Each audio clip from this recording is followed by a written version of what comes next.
ಕರ್ನಾಟಕ ಲೋಕಸೇವಾ ಆಯೋಗದಲ್ಲಿ ಮತ್ತೊಂದು ಬ್ರಹ್ಮಾಂಡ ಭ್ರಷ್ಟಾಚಾರದ ಆರೋಪ ಕೇಳಿ ಬರ್ತಾ ಇದೆ ವೀಕ್ಷಕರೇ. ಪಶು ವೈದ್ಯಾಧಿಕಾರಿಗಳ ನೇಮಕಾತಿಯ ಪ್ರಕ್ರಿಯೆಯಲ್ಲಿ ಗೋಲ್ಮಾಲ್ ನಡೆದಿದೆ ಅನ್ನುವ ಗಂಭೀರ ಆರೋಪವನ್ನು ಮಾಡಲಾಗಿದೆ. ಕರ್ನಾಟಕ ಲೋಕಸೇವಾ ಆಯೋಗದಲ್ಲಿ ಮತ್ತೊಂದು ಬ್ರಹ್ಮಾಂಡ ಭ್ರಷ್ಟಾಚಾರ. ಪಶು ವೈದ್ಯಾಧಿಕಾರಿಗಳ ನೇಮಕಾತಿಯ ಪ್ರಕ್ರಿಯೆಯಲ್ಲಿ ಗೋಲ್ಮಾಲ್ ಆಗಿದೆ ಅನ್ನುವ ಆರೋಪ ಕೇಳಿ ಬರ್ತಾ ಇದೆ. ನೇಮಕಾತಿಯಲ್ಲಿ 60% ಅಕ್ರಮ ಆಗಿದೆ ಅಂತ ಆಕಾಂಕ್ಷಿಗಳು ಗಂಭೀರವಾಗಿರ್ತಕ್ಕಂಥ ಆರೋಪವನ್ನು ಮಾಡಿದ್ದಾರೆ. ಒಂದೊಂದು ಹುದ್ದೆಗೆ 80 ಲಕ್ಷ ರೂಪಾಯಿಗೆ ಅದು ಬಿಕರಿಯಾಗಿದೆ. ಒಂದು ಹುದ್ದೆಯನ್ನ 80 ಲಕ್ಷ ರೂಪಾಯಿಗೆ ಸೇಲ್ ಮಾಡಿದ್ದಾರೆ ಅಂತ ಆಕಾಂಕ್ಷಿಗಳು ಆರೋಪವನ್ನು ಮಾಡಿದ್ದಾರೆ. ಇಡೀ ನೇಮಕಾತಿಯನ್ನೇ ರದ್ದು ಮಾಡಿ ಅಂತ ಆಗ್ರಹಿಸ್ತಾ ಇದ್ದಾರೆ. ವಿಧಾನಸೌಧ ಪೊಲೀಸ್ ಠಾಣೆಯಲ್ಲಿ 50ಕ್ಕೂ ಹೆಚ್ಚು ಆಕಾಂಕ್ಷಿಗಳು ದೂರನ್ನ ಕೊಟ್ಟಿದ್ದಾರೆ. ಇತ್ತೀಚೆಗಷ್ಟೇ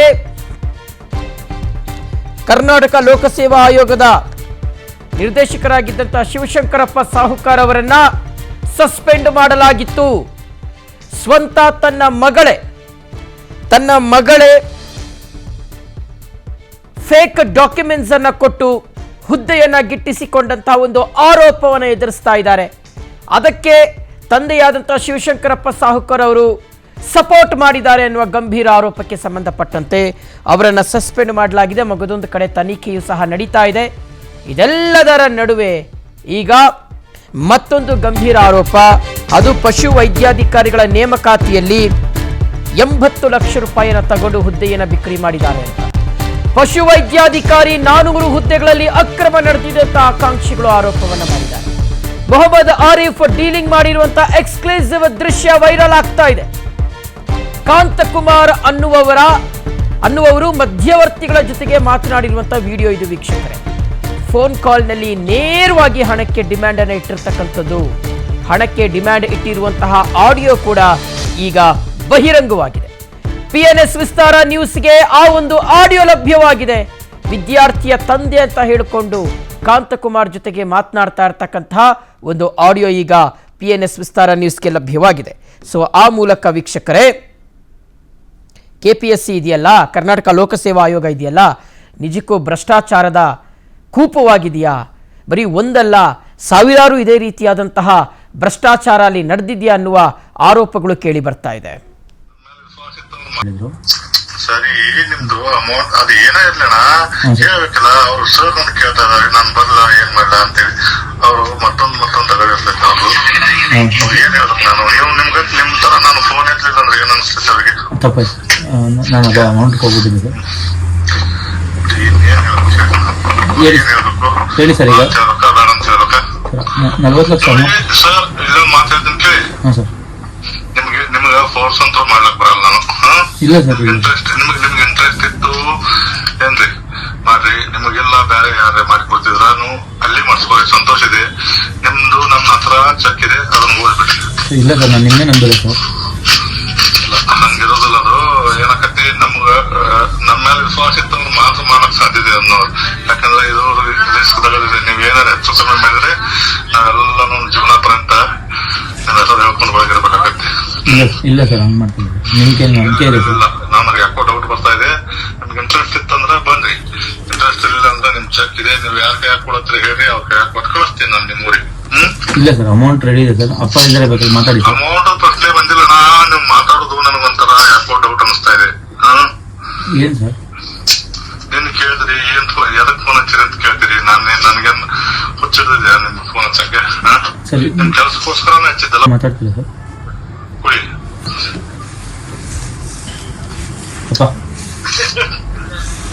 ಹಲೋ, ನಮಸ್ಕಾರ ಸರ್. ನಿಮ್ಗೆ ಇಂಟ್ರೆಸ್ಟ್ ಇದ್ರೆ ಮಾತ್ರ ಮಾಡ್ಲಿಕ್ಕೆ ಸಾಧ್ಯತೆ. ನಿಮ್ಗೆ ಇಂಟ್ರೆಸ್ಟ್ ಇಲ್ಲ ಅಂದ್ರೆ ಏನ್ ಪರವಾಗಿಲ್ಲ, ನನಗೇನ್ ಸಿಟ್ಟು ಇಲ್ಲ. ಇಲ್ಲ ಸರ್, ಹೆಂಗಿದೆ ಇದು, ರಿಸ್ಕಿ ತಗದಿದೆ.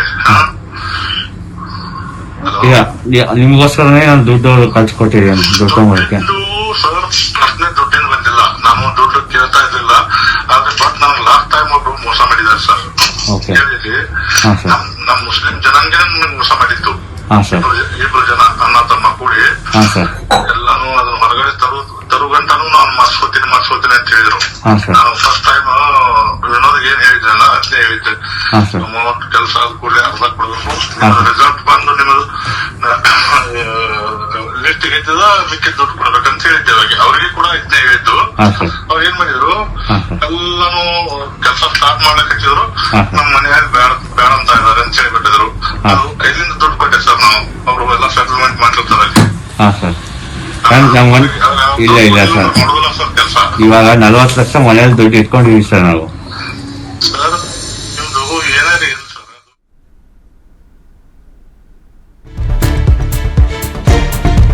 ಓಕೆ ವೀಕ್ಷಕರು, ಇಷ್ಟೊತ್ತು ಕೇಳಿಸ್ಕೊಂಡ್ರಿ ನೀವು ಯಾವ ರೀತಿಯಾಗಿ ಈ ಮೊಹಮ್ಮದ್ ಆರಿಫ್ ಅನ್ನುವ ವ್ಯಕ್ತಿ ಡೀಲಿಂಗ್ ಅನ್ನ ಮಾಡ್ತಾ ಇದ್ದ ಅಂತ. ಇನ್ನು ವಿದ್ಯಾರ್ಥಿ ಸಂಘಟನೆಯ ಅಧ್ಯಕ್ಷ ಕಾಂತಕುಮಾರ್ ಅವರು ಈ ಒಂದು ಗಂಭೀರ ಆರೋಪವನ್ನು ಮಾಡಿದ್ದಾರೆ. ಶಿವಶಂಕರಪ್ಪ ಸೇರಿ ಹಲವು ಕೆಪಿಎಸ್ಸಿ ಸದಸ್ಯರು ಈ ಒಂದು ಅಕ್ರಮದಲ್ಲಿ ಭಾಗಿಯಾಗಿದ್ದಾರೆ. ಮಧ್ಯವರ್ತಿಗಳ ಮೂಲಕ ಭಾರಿ ವ್ಯವಹಾರ ನಡೀತಾ ಇದೆ ಅನ್ನುವ ಆರೋಪ ಈಗ ಕೇಳಿ ಬಂದಿರುವಂಥದ್ದು. ಶಿವಶಂಕರಪ್ಪ ಸಂಬಂಧಿಕರು ಮೆರಿಟ್ ಅಂಕವನ್ನ ಗಳಿಸಿದ್ದಾರೆ ಅಂತ ಕಿಡಿಕಾರಿದ್ದಾರೆ. ಇಲ್ಲಿ ಬ್ರಹ್ಮಾಂಡ ಭ್ರಷ್ಟಾಚಾರ ಆರೋಪ ಈಗ ಮಾಡ್ತಿರುವಂತದ್ದು. ಒಂದ್ ಕಡೆಯಿಂದಾಗಿ 400 ಹುದ್ದೆಗಳಿಗೆ 70 ರಿಂದ 80 ಲಕ್ಷ ಡಿಮ್ಯಾಂಡ್ ಮಾಡಿದ್ದಾರೆ. ಮೊಹಮ್ಮದ್ ಆರಿಫ್ ಅನ್ನುವಂತ ಮಧ್ಯವರ್ತಿಯಿಂದ ಈ ಒಂದು ಡಿಮ್ಯಾಂಡ್ ಆಗಿದೆ ಅನ್ನುವಂತ ನಿಟ್ಟಿನಲ್ಲಿ ಈಗ ಅಭ್ಯರ್ಥಿಗಳು ಆರೋಪವನ್ನ ಮಾಡ್ತಿದ್ದಾರೆ. ನನ್ನ ಜೊತೆ ಮಾತನಾಡೋಕೆ ಕಾಂತಕುಮಾರ್ ಅವರು ಇದ್ದಾರೆ. ಇವರು ಸಾಕಷ್ಟು ವರ್ಷಗಳಿಂದ ಕೆಪಿಎಸ್ಸಿ ಅಕ್ರಮದ ವಿಚಾರವಾಗಿ ಹೋರಾಟವನ್ನು ನಡೆಸ್ಕೊಂಡು ಬರ್ತಿರೋರು. ಸರ್, ಈಗ ಯಾವ ರೀತಿಯಾಗಿ ಈಗ ತಾವೇ ಕೂಡ ಕಾಲ್ ನಲ್ಲಿ ಮಾತಾಡಿರೋದು ಮೀಡಿಯೇಟರ್ ಜೊತೆ, ಅವ್ರ ಮೀಡಿಯೇಟರ್ ಜೊತೆ ಮಾತಾಡುವಾಗ ಏನ್ ಹೇಳಿದ್ರು ಸರ್? ಸರ್, ಅವರು ಯಾವ ರೀತಿ ಇದಾರೆ ಅಂತಂದ್ರೆ, ನಾನು ಆಲ್ರೆಡಿ 37 ಜನಕ್ಕೆ ಮಾಡಿಸಿದೀನಿ. PDO ಮಾಡಿಸಿದೀನಿ, ಮತ್ತೆ AE ಮಾಡಿಸಿದೀನಿ, JE ಮಾಡಿಸಿದೀನಿ, ನಿಮ್ಮಲ್ಲೇ ವೆಟರ್ನರಿ ಆಫೀಸರು ಮಾಡಿಸ್ಕೊಟ್ಟಿದೀನಿ, KS ಮಾಡಿಸಿದೀನಿ. ಎಲ್ಲ ಹೇಳಿದ ನಂತರ ಈ ಒಂದು ನಿಮ್ಮ ಪೋಸ್ಟ್ ಈಗ ಹೆಂಗ್ ಬೇಕು, ಮಿನಿಮಮ್ 80 lakhs ದುಡ್ಡು ಕೊಡಬೇಕು, ಅದರಲ್ಲಿ 40 ಲಕ್ಷ ದುಡ್ಡು ಅಡ್ವಾನ್ಸ್ ಕೊಡಿ, ಮತ್ತೆ ಒರಿಜಿನಲ್ ಮಾರ್ಕ್ಸ್ ಕಾರ್ಡ್ ಕೊಡಿ. ನಿಮ್ದು ಲಿಸ್ಟ್ ಅಲ್ಲಿ ಮಾರ್ಕ್ಸ್ ಎಷ್ಟೇ ಕಡಿಮೆ ಇದ್ರು ಫೈನಲ್ ಲಿಸ್ಟ್ ಅಲ್ಲಿ ಮಾಡ್ಸಂತ ಕೆಲಸ ನಾವು ಮಾಡ್ತೀವಿ. KPSC ಮೆಂಬರ್ಸ್ ನಮ್ ಜೊತೆ ಇದ್ದಾರೆ. ಆ ರೀತಿ ಇವ್ರನ್ನ ನಮಗೆ ಡಿಮ್ಯಾಂಡ್ ಮಾಡಿ ಸ್ಟೂಡೆಂಟ್ಸ್ ಹತ್ರ ಅವ್ರ ಅಕೌಂಟಿಗೆ 2 ಲಕ್ಷ ದುಡ್ಡು ಹಾಕಿದೀವಿ ಸರ್. ಅದಾದ್ಮೇಲೆ FIR ಮಾಡಿದೀವಿ. ಬರೀ ಜೈಲಿಗೆ ಕಳ್ಸಿದ್ದಾರೆ, ಮತ್ತೆ ಬೇಲ್ ಮೇಲೆ ಆಚೆ ಬಂದಿರಬಹುದು ಸರ್ ಅವರು. ಬಟ್ ಆದ್ರೆ ಈ ವ್ಯಕ್ತಿಗೆ ವಿದ್ಯಾರ್ಥಿಗಳ ಮಾಹಿತಿ ಎಲ್ಲಿಂದ ಸಿಕ್ತು KPSC ಇಂದ ಸರ್? 1:3 ಲಿಸ್ಟ್ ಬಿಟ್ಟಾಗ ಬರೀ ನೇಮು ಮತ್ತೆ ಅವ್ರದ್ದು ರಿಜಿಸ್ಟರ್ ನಂಬರ್ ಇರುತ್ತೆ, ಅಡ್ರೆಸ್ ಹೆಂಗ್ ಸಿಗುತ್ತೆ, ಫೋನ್ ನಂಬರ್ ಹೆಂಗ್ ಸಿಗುತ್ತೆ, KPSC ಅಲ್ಲಿ ಎಷ್ಟು ಜನ ಮೆಂಬರ್ಸ್ ಇನ್ವಾಲ್ವ್ಮೆಂಟ್ ಇದ್ದಾರೆ, ಇವರು ಅವ್ರಿಗೆ ಏಜೆಂಟ್ ಕಡೆಯಿಂದ ಥ್ರೂ ಕ್ಯಾಂಡಿಡೇಟ್ಸ್ಗೆ ಕಾಲ್ ಮಾಡಿಸೋದು, ಇಷ್ಟು ಡಿಮ್ಯಾಂಡ್ ಮಾಡಿಸಿ ದುಡ್ಡು ತಗೋಣಂತ ಕೆಲಸ ಮಾಡ್ತಿದ್ದಾರೆ ಇವರು.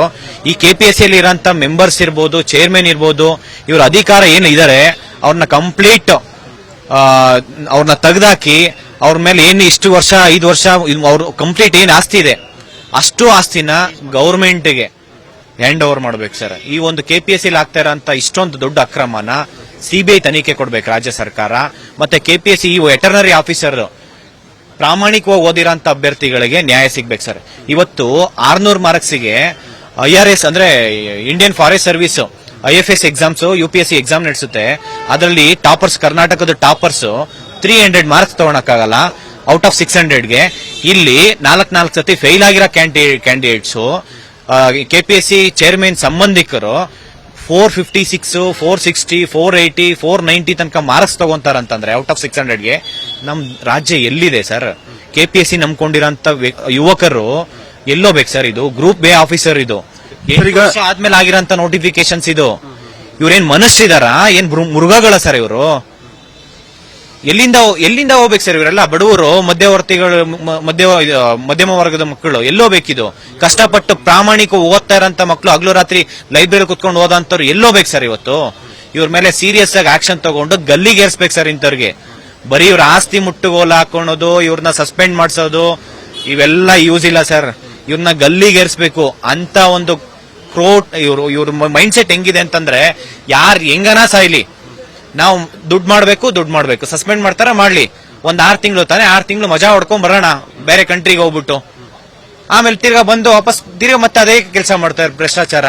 ಮತ್ತೆ ಕೋರ್ಟಿಗೆ ಹೋಗ್ತಾರ, ಸ್ಟೇ ತಗೊಂಡ್ಬಂದು ಏನೋ ಒಂದು ಮಾಡ್ತಾರೆ ಸರ್ ಇದನ್ನ. ಅದು ಸಂಬಂಧಪಟ್ಟಂತೆ ಈ ಬಗ್ಗೆ ಸಿಎಂ DK ಶಿವಕುಮಾರ್ ಅವರು ಏನು ಕ್ರಮವನ್ನ ಕೈಗೊಳ್ತಾರೆ, KPSC ಆ ವಿಚಾರವಾಗಿ ತುರ್ತು ಕ್ರಮ ಆಗುತ್ತಾ ಅನ್ನೋದು ಕೂಡ ಕಾದು ನೋಡಬೇಕಾಗಿರುವಂತಹ ವಿಚಾರವಾಗಿದೆ. ಕ್ಯಾಂಪಸ್ ನಾಗೇಶ್ ಜೊತೆ ನಾನು ಅಥರ್ವರಂಜನ್, PNS ವಿಸ್ತಾರ ನ್ಯೂಸ್, ಬೆಂಗಳೂರು. ಓಕೆ, ಡೀಟೇಲ್ಸ್ ಕೊಡ್ತಾರೆ ನಮ್ಮ ಪ್ರತಿನಿಧಿ ರಂಜನ್. ಈಗ ದೂರವಾಣಿ ಸಂಪರ್ಕದಲ್ಲಿ ಜಾಯ್ನ್ ಆಗಿದ್ದಾರೆ. ರಂಜನ್, ಯಾವ ರೀತಿಯಾಗಿ ಈ KPSC ಅಲ್ಲಿ ಇರ್ತಕ್ಕಂತಹ ಈ ಡೀಲ್ ಕುದುರಿಸೋರು ಕಸ್ಟಮರ್ ಕೇರ್ ಮಾಡ್ಕೊಂಬಿಟ್ಟಿದ್ದಾರೆ KPSCನ ಅಂತ? ಅಂದ್ರೆ ಎಕ್ಸಾಮ್ ಬರೆದಿರ್ತಕ್ಕಂಥ ಅಭ್ಯರ್ಥಿಗಳಿಗೆ ಫೋನ್ ಮಾಡೋದು, ದುಡ್ಡು ಕೊಡಿ ನಿಮಗೆ ಕೆಲಸ ಗಿಟ್ಟಿಸ್ಕೊಡ್ತೀವಿ ಅಂತ. ಸೊ ಏನು ಆರೋಪ ಇದು? ಇದ್ರ ಬಗ್ಗೆ ಮತ್ತಷ್ಟು ಡೀಟೇಲ್ಸ್ ಅನ್ನ ಕೊಡೋದಾದ್ರೆ ರಂಜನ್. ಶಿವಶಂಕರ್, KPSC ಇಂದ ಜುಲೈ 17ರಂದು ಪಶು ವೈದ್ಯಕೀಯ ನೇಮಕಾತಿಗೆ ನಡೆದಂತಹ ಫಲಿತಾಂಶ ಹೊರಬೀಳುತ್ತೆ. ಈ ಒಂದು ಸಂದರ್ಭದಲ್ಲಿ ಆ ಒಂದು ವೈದ್ಯಕೀಯ ಪರೀಕ್ಷೆಯಲ್ಲಿ ಭಾಗಿಯಾಗಿದ್ದಂತಹ ಎಲ್ಲ ಅಭ್ಯರ್ಥಿಗಳಿಗೆ ಶಾಕ್ ಎದುರಾಗಿತ್ತು. ಯಾಕಂತ ಹೇಳಿದ್ರೆ ಅಕ್ರಮದಡಿಯಲ್ಲಿ ಒಂದಿಷ್ಟು ಯಾರಿಗೆ ಎಲಿಜಿಬಿಲಿಟಿ ಇರೋದಿಲ್ಲ ಆ ಒಂದು ಅಭ್ಯರ್ಥಿಗಳು ಆ ಒಂದು ಶಾರ್ಟ್ ಲಿಸ್ಟ್ ಅಂದ್ರೆ ಫೈನಲ್ ಲಿಸ್ಟ್ ನಲ್ಲಿ ಇರ್ತಾರೆ. ಈ ಹಿನ್ನೆಲೆಯಲ್ಲಿ ಅಭ್ಯರ್ಥಿಗಳು ಇವತ್ತು ಆಕ್ರೋಶವನ್ನು ಹೊರಹಾಕ್ತಿರುವಂತದ್ದು. ಸುಮಾರು 400 ಹುದ್ದೆಗಳಲ್ಲಿ ಅಕ್ರಮ ಆಗಿದೆ ಅನ್ನುವಂತ ಆರೋಪದಲ್ಲಿ ಇವತ್ತು ಬೆಂಗಳೂರಿನ ವಿಧಾನಸೌಧ ಪೊಲೀಸ್ ಠಾಣೆಗೆ ಒಂದು ದೂರನ್ನು ಕೊಡಕ್ಕೆ ಅಭ್ಯರ್ಥಿಗಳು ಕೂಡ ಮುಂದಾಗಿರುವಂತದ್ದು. ಇಲ್ಲಿ ಮಾಡ್ತಿರುವಂತಹ ಪ್ರಮುಖ ಗಂಭೀರವಾದ ಆರೋಪ ಏನಂತ ಹೇಳಿದ್ರೆ ನೇಮಕಾತಿಯಲ್ಲಿ ಸುಮಾರು 60% ಅಕ್ರಮ ಆಗಿರುವುದಕ್ಕೆ ಆಕಾಂಕ್ಷಿಗಳಿಂದ ದೂರು ಬರ್ತಿರುವಂತದ್ದು. ಇಡೀ ನೇಮಕಾತಿ ಪ್ರಕ್ರಿಯೆ ರದ್ದಾಗಬೇಕು, ಜೊತೆಗೆ ಮರು ಪರೀಕ್ಷೆ ಆಗ್ಬೇಕು ಅನ್ನುವಂತ ಒತ್ತಾಯವನ್ನು ಕೂಡ ಅಭ್ಯರ್ಥಿಗಳು ಮಾಡ್ತಿರುವಂತದ್ದು. ಸುಮಾರು 400 ಪೋಸ್ಟ್ ನಲ್ಲಿ 180 ರಿಂದ 200 ಪೋಸ್ಟ್ಗಳು ಕೆಪಿಎಸ್ಸಿಯಲ್ಲಿ ಡೀಲಿಂಗ್ ನ ಮುಖಾಂತರ ಆಗಿದೆ. ಯಾರೆಲ್ಲ ಎಲಿಜಿಬಿಲಿಟಿ ಇಲ್ಲದಂತಹ ಕ್ಯಾಂಡಿಡೇಟ್ ಗಳಿಗೆ ಈ ಒಂದು ಪೋಸ್ಟಿಂಗ್ ಅನ್ನ ಮಾಡಲಾಗಿದೆ. ಒಂದ್ ಕಡೆಯಿಂದಾಗಿ ಬಡವರು ಕಷ್ಟಪಟ್ಬಿಟ್ಟು ವರ್ಷಾನುಗಟ್ಟಲೆಯಿಂದ ಓದಿ ಪರೀಕ್ಷೆಯನ್ನು ಬರೆದಿರ್ತಾರೆ. ಈ ಒಂದು ಸಂದರ್ಭದಲ್ಲಿ ಅರ್ಹತೆ ಇರುವಂತಹ ಅಭ್ಯರ್ಥಿಗಳಿಗೆ ಮಾತ್ರ ಈ ಒಂದು ಜಾಬ್ ಸಿಗಬೇಕು. ಆದ್ರೆ ಇಲ್ಲಿ ಕೆಪಿಎಸ್ಸಿಯಲ್ಲಿ ಅವರಿಗೆ ಬೇಕಾದಂತಹ ಮಧ್ಯವರ್ತಿಗಳ ಮೂಲಕ ಡೀಲಿಂಗ್ ಅನ್ನ ಮಾಡಿಕೊಂಡು ಈ ರೀತಿಯಾಗಿ ಅಕ್ರಮ ಎಸಗಲಾಗಿದೆ ಅನ್ನುವಂತ ಆರೋಪವನ್ನ ಅಭ್ಯರ್ಥಿಗಳು ಮಾಡ್ತಿರುವಂತದ್ದು. ಒಂದು ಹುದ್ದೆಗೆ ಸುಮಾರು 80 ಲಕ್ಷ ರೂಪಾಯಿ ಹಣವನ್ನ ಕೇಳಿದ್ದಾರೆ ಅನ್ನುವಂತ ನಿಟ್ಟಿನಲ್ಲಿ ಕೂಡ ಏನು ಮಧ್ಯವರ್ತಿಯ ವಿಚಾರವಾಗಿ ಏನು ವಿದ್ಯಾರ್ಥಿ ಸಂಘಟನೆ ಅಧ್ಯಕ್ಷ ಕಾಂತಕುಮಾರ್ ಅವರು ಮಾಡಿರುವಂತಹ ವಿಡಿಯೋದಲ್ಲಿ ಕೂಡ ಒಂದಿಷ್ಟು ಮಾಹಿತಿಗಳು ಲಭ್ಯವಾಗ್ತಿರುವಂತದ್ದು. ಈ ಮಧ್ಯವರ್ತಿ ಏನು ಮಾಜಿ ಸಚಿವರ ಜೊತೆ ಕೂಡ ಒಡನಾಟ ಹೊಂದಿದ್ರು ಕಲಬುರ್ಗಿ ಅವರು ಅನ್ನುವಂತಹ ಮಾಹಿತಿ ಕೂಡ ಈಗ ಗೊತ್ತಾಗ್ತಿರುವಂತದ್ದು. ಒಟ್ಟಾರೆಯಾಗಿ ಒಂದ್ ಕಡೆಯಿಂದಾಗಿ ಇಡೀ ರಾಜ್ಯದಲ್ಲಿ ಇಡೀ ದೇಶದಲ್ಲಿ ನೀಟ್ ಎಕ್ಸಾಮ್ ನ ವಿಚಾರವಾಗಿ ಪ್ರತಿಭಟನೆ ಆಗಿದೆ. ನೀಟ್ ಪರೀಕ್ಷೆಯಲ್ಲಿ ಅಕ್ರಮ ಆಗಿದೆ ಅಂತ ಹೇಳಿ ದೆಹಲಿ ಮಟ್ಟದಲ್ಲಿ ರಾಜ್ಯದ ಕಾಂಗ್ರೆಸ್ ನಾಯಕರು, ರಾಜ್ಯ ಕಾಂಗ್ರೆಸ್ ಸರ್ಕಾರ ಕೂಡ ಪ್ರತಿಭಟನೆ ಮಾಡ್ತಿದೆ. ಆದ್ರೆ ಬೆಂಗಳೂರಿನಲ್ಲಿರುವಂತಹ ಕೆಪಿಎಸ್ಸಿ ಕಚೇರಿಯಲ್ಲಿ ಈ ರೀತಿಯಾದಂತಹ ಅಕ್ರಮ ಆಗ್ತಿದೆ. ಸಾಕಷ್ಟು ವರ್ಷಗಳಿಂದ ಈ ರೀತಿ ಅಕ್ರಮ ಆಗಿದ್ರು ಕೂಡ ಯಾಕೆ ಯಾರು ಕೂಡ ಈ ಬಗ್ಗೆ ಧ್ವನಿ ಎತ್ತಿಲ್ಲ ಅನ್ನುವಂತ ಆಕ್ರೋಶವನ್ನ ಇವತ್ತು ಈ ಒಂದು ಪಶು ವೈದ್ಯಾಧಿಕಾರಿ ಅಭ್ಯರ್ಥಿಗಳು ಮಾಡ್ತಿರುವಂತದ್ದು. Shivashankar. Okay Ranjan, thank you ತಮ್ಮೆಲ್ಲ ಡೀಟೇಲ್ಸ್ಗಾಗಿ. ಓಕೆ ವೀಕ್ಷಕರೇ, ಸೊ ನೋಡಿ, ಕರ್ನಾಟಕ ಲೋಕಸೇವಾ ಆಯೋಗ ಇದೆಯಲ್ಲ, ಇದು ನಿಜಕ್ಕೂ ಸಹ ಪಾರದರ್ಶಕವಾಗಿ ನಡೀತಾ ಇರ್ತಕ್ಕಂಥ ಆಯೋಗವೋ ಅಥವಾ ಬರೀ ನಾಮಕಾವಸ್ಥೆಗೆ ಮಾತ್ರ ನಾವು ಬಹಳ ಎಫೆಕ್ಟಿವ್ ಆಗಿ ಕೆಲಸ ಮಾಡ್ತಾ ಇದ್ದೀವಿ, ಬಹಳ ಸ್ವಚ್ಛವಾಗಿ ಕೆಲಸ ಮಾಡ್ತಾ ಇದ್ದೀವಿ ಅಂತ ಬಿಲ್ಡಪ್ ಕೊಟ್ಕೊಂಡು ಓಡಾಡ್ತಾ ಇದ್ದಾರೇನೋ ಗೊತ್ತಿಲ್ಲ. ಏಕೆಂದರೆ ತಿಂಗಳಿಗೊಂದು ಈ ರೀತಿಯಾದಂತಹ ಒಂದು ಆರೋಪಗಳು ಕೇಳಿ ಬಂದರೆ KPSC ನಂಬೋದಾದ್ರೂ ಹೆಂಗೆ ಅಂತ. ಯಾಕೆಂದರೆ ಲಕ್ಷಾಂತರ ಪಾಪ ವಿದ್ಯಾರ್ಥಿಗಳು ಎಕ್ಸಾಮ್ ಬರೀತಾರೆ, ಉದ್ಯೋಗದ ಮೇಲೆ ಭರವಸೆ ಇಟ್ಕೊಂಡಿರ್ತಾರೆ, ಮುಂದಿನ ಜೀವನದ ಮೇಲೆ ಕನಸುಗಳನ್ನು ಕಟ್ಕೊಂಡಿರ್ತಾರೆ. ಆದರೆ ಈ ರೀತಿಯಾಗಿ ವಿದ್ಯಾರ್ಥಿಗಳು ಅಥವಾ ಅಭ್ಯರ್ಥಿಗಳ ಜೀವನದಲ್ಲಿ ಚೆಲ್ಲಾಟ ಆಡುವಂಥ ಒಂದು ಕಾರ್ಯ ಇದೆಯಲ್ಲ, ಇದು ನಿಜಕ್ಕೂ ಸಹ ಯಾರು ಸಹಿಸ್ಕೊಳ್ಳೋದಿಲ್ಲ ಅನ್ನುವ ರೀತಿಯಾದಂಥ ಚರ್ಚೆಗಳು ಶುರುವಾಗಿದೆ.